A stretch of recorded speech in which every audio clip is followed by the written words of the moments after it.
श्री कृष्ण कहते हैं, स्पष्ट बोलने वाला व्यक्ति एक अच्छे कांटे की भांति होता है। इसमें थोड़ी देर के लिए दर्द जरूर होता है, लेकिन फायदा जिंदगी भर रहता है। अगर आप किसी को एक बार माफ करते हो तो आप समझदार हो। अगर आप उस व्यक्ति को दूसरी बार भी माफ करते हो तो बहुत ही नरम दिल हो। लेकिन आप उस व्यक्ति को तीसरी बार माफ करते हो तो आप दुनिया के सबसे बड़े बेवकूफ हो। जीवन की सबसे महंगी चीज है आपका वर्तमान, जो एक बार चला जाए तो फिर पूरी दुनिया की संपत्ति देकर भी उसे हम खरीद नहीं सकते। हमें हमारे विचार ही बनाते हैं, इसलिए शब्दों पर नहीं, अपनी सोच पर ध्यान दो। विचार हमेशा जिंदा रहते हैं। धरती पर जिस प्रकार मौसम में बदलाव आता है, उसी प्रकार जीवन में सुख दुख आता जाता रहता है। बुराई तो तुम्हें हजारों की भीड़ में भी ढूंढ लेगी, ठीक उसी प्रकार जैसे गायों के झुंड में बछड़ा अपनी मां को ढूंढ लेता है। परंतु जो बंसी वाले को दिल से मानता है, वह बुराई में भी अच्छाई को ढूंढ लेता है। ज्यादा हंसने और बोलने वाला व्यक्ति अगर चुप हो जाए तो समझ लेना चाहिए कि वह भीतर से टूट चुका है। कभी भी स्वयं पर घमंड मत करना। पत्थर भी भारी होकर पानी में अपना वजूद खो देता है। अगर ईश्वर तुम्हें ज्यादा प्रतीक्षा करवा रहे हैं तो हो सकता है जितना तुमने मांगा है उससे कहीं ज्यादा देने वाले हैं। जो ज्ञानी होता है उसे समझाया जा सकता है, जो अज्ञानी होता है उसे भी समझाया जा सकता है, परंतु जो अभिमानी होता है उसे कोई नहीं समझा सकता, उसे सिर्फ वक्त ही समझाता है। अरे कैसे करूं भरोसा गैरों के प्यार पर, आजकल तो अपने ही मजा लेते हैं अपनों की हार पर। जब बात जरूरत की हो तो जुबान सबकी मीठी हो जाती है। जितने सच्चे रहोगे उतने ही अकेले रहोगे। जब भी जिंदगी आपको रुला दे तो समझ लेना जिंदगी आपको रुला नहीं रही, आपको सिखा रही है। मतलब की बात तो सब समझ लेते हैं, लेकिन बात का मतलब बहुत ही कम लोग समझ पाते हैं। किसी पर ज्यादा नाराज होने से बेहतर है कि अपने जीवन में उसकी अहमियत कम कर दो। सब कुछ जानते हुए भी अगर आप गलत को गलत नहीं कह सकते तो आप अपने हक के लिए भी नहीं लड़ सकते। खुश रहना चाहिए, बाकी तो सब चलता रहेगा। कोई भी अपना बिछड़ता रहेगा, कोई पराया मिलता रहेगा। कोई भी रिश्तेदारी एक हिस्सेदारी से नहीं, इन दोनों की भागीदारी से चलता है। जो इंसान आपके दुख में अपना खुशी भूल जाए, उस इंसान से ज्यादा आपका कोई नहीं हो सकता। जिंदगी में धीरे चलकर कभी भी नहीं रुकिए। यकीन मानिए आप सबसे तेज चल रहे हैं। आप किसी व्यक्ति को बरसों में इतना नहीं जान सकते जितना कि एक बार उसे क्रोध की स्थिति में देख कर जान सकते हैं। जब लोग रास्ता अलग करने का फैसला करते हैं तो सबसे पहले बातचीत करना कम कर देते हैं। गलती हर इंसान से होती है, लेकिन गलती सुधारता वही इंसान है जो साफ दिल का होता है और रिश्तों को खोना नहीं चाहता। क्रोध बुरा होता है, लेकिन जहां जरूरत है वहां दिखाना भी चाहिए, नहीं तो गलत करने वाले को एहसास ही नहीं होगा कि वो गलत कर रहा है। अगर वो आपके साथ हमेशा वैसा ही व्यवहार करता रहेगा, अनुभव कहता है किसी एक पर पूरा भरोसा करके देखिए, आपको वही इंसान किसी पे भरोसा ना करने का सबक सिखाएगा। एक बात बिल्कुल सच है कि नए लोगों के साथ हम चाहे कितने भी खुश हो, लेकिन जब वो दिल दुखाता है तो पुराने ही याद आते हैं। तोड़कर जोड़ लो हर चीज, दुनिया में हर चीज की मरम्मत हो सकती है सिवाय विश्वास के। ये एक बार टूट जाए तो कभी वापस नहीं जुड़ता। सच्चा स्नेह करने वाला केवल आपको बुरा बोल सकता है, कभी आपका बुरा नहीं कर सकता, क्योंकि उसकी नाराजगी में आपकी फिक्र और दिल में आपके प्रति सच्चा स्नेह होता है। माफी के हकदार गलती करने वाले होते हैं, चालाकी करने वाले नहीं। जीवन भर खुश रहना है तो खुद को ऐसा बना लो कि कोई आपके साथ हो या ना हो, आपको किसी चीज का दुख नहीं होना चाहिए। इंसान इसलिए अकेला हो जाता है क्योंकि अपनों को छोड़ने की सलाह गैरों से लेता है। जमीन अच्छी हो, खाद अच्छा हो, परंतु अगर पानी खारा हो तो फूल खिलते नहीं। भाव अच्छे हो, कर्म भी अच्छे हो, मगर वाणी खराब हो तो संबंध कभी टिकते नहीं। अपना ईमान और धर्म बेचकर कमाया हुआ धन अपने किसी काम का नहीं होता, अंत में उसका त्याग करें। आपके लिए यही उत्तम है। रात जितनी काली होती है, तारे उतने ही चमकीले होते हैं। दुख जितना गहरा होता है, ईश्वर उतना ही करीब होता है। कभी उसको नजरअंदाज ना करो जो तुम्हारी बहुत परवाह करता हो, वरना किसी दिन तुम्हें एहसास होगा कि पत्थर जमा करते हुए तुमने हीरा गवा दिया।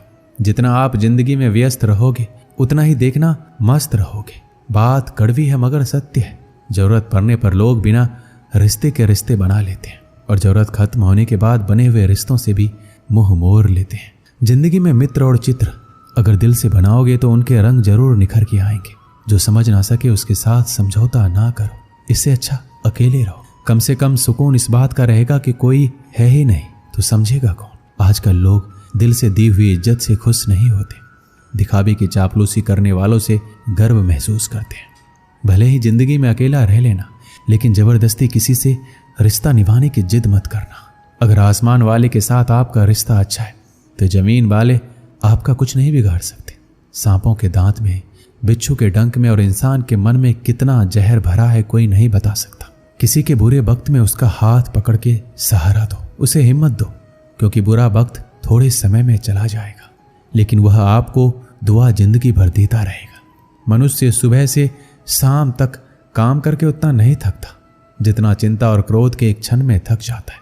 संबंध परमात्मा से अच्छे बना लो, तुम्हें किसी की जरूरत नहीं पड़ेगी, तुम खुद सबकी जरूरत बन जाओगे। सलाह देने तो हजारों आते हैं, लेकिन जब साथ देने की बारी आती है तो केवल भगवान आते हैं। जीतने के बाद तो सारी दुनिया गले लगाती है, क्योंकि जो आज आपके साथ है वह आपके खिलाफ हो सकते हैं। बिना मतलब के कोई आपकी इज्जत नहीं करेगा, लेकिन खुद को इतना काबिल बनाओ कि लोग बिना मतलब के भी आपका इज्जत करें। गीता में लिखा है, यदि कोई आपको अच्छा लगता है तो अच्छा वो नहीं है, अच्छे आप हैं, क्योंकि उसमें अच्छाई देखने वाली नज़र आपके पास है। अपनी पीड़ा के लिए संसार को दोष मत दो, अपने मन को समझाओ। तुम्हारे मन का परिवर्तन ही तुम्हारे दुखों का अंत है। सोच और नियत अच्छी रखिए, फिर आपके कष्ट प्रभु स्वयं दूर कर देंगे। याद रखना, भगवान से कभी उम्मीद छोड़ना नहीं, दुनिया वालों से कभी उम्मीद रखना नहीं। सुख दुख एक सिक्के के दो पहलू हैं। जहाँ सुख होगा वहाँ दुख भी होगा, जहाँ दुख होगा वहाँ सुख भी होगा। इसलिए सुख दुख के बारे में बिना सोचे निरंतर अपने लक्ष्य को प्राप्त करने के लिए प्रयास करते रहना चाहिए। एक बात हमेशा याद रखना, किसी के सामने गिड़गिड़ाने से ना तो मोहब्बत मिलती है ना ही इज्जत। इसलिए अपने स्वाभिमान को जिंदा रखो। कोई अगर आपकी किस्मत में होगा तो आपके पास खुद ही चल कर आएगा। दूसरों को हराने का मौका मत दो, बस खुद को आगे ले जाने की जिद पाल लो। कभी हार ना मानने की आदत ही एक दिन जीतने की आदत बन जाती है। किसी भी व्यक्ति की कोई भी बात आपको बुरी लगी तो दो तरह से सोचो। यदि व्यक्ति महत्वपूर्ण है तो भूल जाओ, यदि बात महत्वपूर्ण है तो व्यक्ति को भूल जाओ। रिश्तों का संबंध रक्त से नहीं होता, जो मुसीबत में हाथ थाम ले उससे बड़ा कोई रिश्ता नहीं होता। भगवान कहते हैं, तुम सब कुछ मुझ पर सौंप दो, सारा दर्द परेशानी बिल्कुल हल्के होकर मुझे याद करो, धीरे धीरे तुम्हारा जीवन बदल जाएगा। हर रोज रात को सोने से पहले भगवान को अपनी पूरी दिनचर्या बताकर सोए। अगर आपके द्वारा किसी का दिल दुखा है तो मन ही मन उससे माफी मांगे। अगर आपका किसी ने दिल दुखाया है तो उसे माफ करके सारी चिंताएं भगवान को सौंप कर सो जाएं। यकीन मानिए, आपकी जिंदगी खुशनुमा बन जाएगी। एक आदमी रेगिस्तान में भटक रहा था। आधा दिन निकल चुका था और रास्ते का कुछ पता नहीं था। वह समझ नहीं पा रहा था किस तरह उस रेगिस्तान से बाहर निकले। उसका खाने पीने का सारा सामान खत्म हो गया था। प्यास से गला सूखा जा रहा था, लेकिन पानी का दूर दूर तक कोई नामो निशान नहीं था। थोड़ी दूर और चलने के बाद उसे एक झोपड़ी दिखाई दी। वह उस आशा में झोपड़ी की ओर चल पड़ा कि वहां उसे पानी अवश्य मिल जाएगा और वहां रहने वालों से रेगिस्तान से बाहर निकलने का रास्ता भी पूछ लेगा। लेकिन झोपड़ी के पास पहुंचकर वह निराश हो गया। झोपड़ी खाली पड़ी थी, वहां कोई नहीं था। लेकिन उसके बाद भी उसने भगवान पर भरोसा रखा और झोपड़ी के अंदर गया। झोपड़ी के अंदर एक हैंडपंप लगा हुआ पाया। वह खुश हो गया, अब वह अपनी प्यास बुझा सकता है। उसने भगवान को धन्यवाद किया और हैंडपंप चलाने लगा। लेकिन काफी प्रयास करने के बाद भी हैंडपंप नहीं चला। वह थक कर चूर हो चुका था। वह जमीन पर लेट गया। पानी के बिना उसे अपनी जिंदगी खत्म होती नजर आने लगी थी। तभी उस झोपड़ी की छत पर पानी की एक बोतल लटकी हुई दिखाई पड़ी। उसकी जान में जान आ गई। उसने सोचा कि यह भगवान की कृपा है कि पानी की यह बोतल उसे दिख गई। अब वह अपनी प्यास बुझा सकता है। उसने पानी की बोतल नीचे उतारी, लेकिन जैसे ही वह पानी पीने को हुआ, उसकी नज़र बोतल के नीचे चिपके कागज पर पड़ी। उस कागज पर लिखा था, इस पानी का इस्तेमाल हैंडपंप चलाने के लिए करें। जब हैंडपंप चल जाए तो पानी पी ले, फिर से इस बोतल में पानी भरकर वापस वहीं लटका दे जहां से आपने इसे उतारा था। कागज पर लिखे इस संदेश को पढ़कर आदमी सोच में पड़ गया कि वो क्या करे। यदि पानी हैंडपंप में डाला और नहीं चला तो सही तो ये हुआ कि बोतल का पानी पीकर वहां से आगे बढ़ा जाए। वह दुविधा में पड़ चुका था, लेकिन अंत में उसने ऊपर वाले को याद किया और कागज पर लिखे संदेश पर भरोसा करने का निर्णय लिया। उसने बोतल का पानी हैंडपंप में डाल दिया और हैंडपंप चलाने की कोशिश करने लगा। 1-2 प्रयास में हैंडपंप चल गया। उससे ठंडा ठंडा पानी आने लगा। आदमी ने पानी पीकर अपनी प्यास बुझाई और बोतल में पानी भरकर उसे वापसी उसी जगह लटका दिया जहां से उसने उतारा था। वो वहां से निकल ही रहा था, झोपड़ी के कोने में उसे एक नक्शा और पेंसिल का टुकड़ा मिला। उस नक्शे में रेगिस्तान से बाहर निकलने का रास्ता बना हुआ था। आदमी खुश हो गया और भगवान का लाख लाख धन्यवाद दिया। वह नक्शा लेकर बाहर निकल गया, लेकिन कुछ दूर चलने के बाद वह रुका और वापस झोपड़ी में आया। उसने पानी की बोतल के नीचे लगे कागज पर पेंसिल से लिखा, यकीन मानिए ये काम करता है। दोस्तों, इस कहानी से हमें क्या सीख मिलती है? जब भी जिंदगी में बुरा वक्त या परिस्थिति आए, भगवान और खुद पर भरोसा रखिए। विश्वास बहुत ही बड़ी चीज होती है। विश्वास है तो दुनिया में हर चीज संभव है। बिना प्रयास के जिंदगी में कुछ भी हासिल नहीं होता। जैसे उस आदमी ने हैंडपंप में पानी डाला और उसे चलाया, तब कहीं जाकर उसे अपने प्रयास का फल पानी के रूप में नसीब हुआ। उसी प्रकार जिंदगी में कुछ करना है तो प्रयास करने पड़ेंगे। प्रयास करेंगे तो सफलता अवश्य मिलेगी। दोस्तों, इस वीडियो में बस इतना ही। मिलते हैं अगली वीडियो में। अपना ख्याल रखिएगा। जय श्री कृष्ण।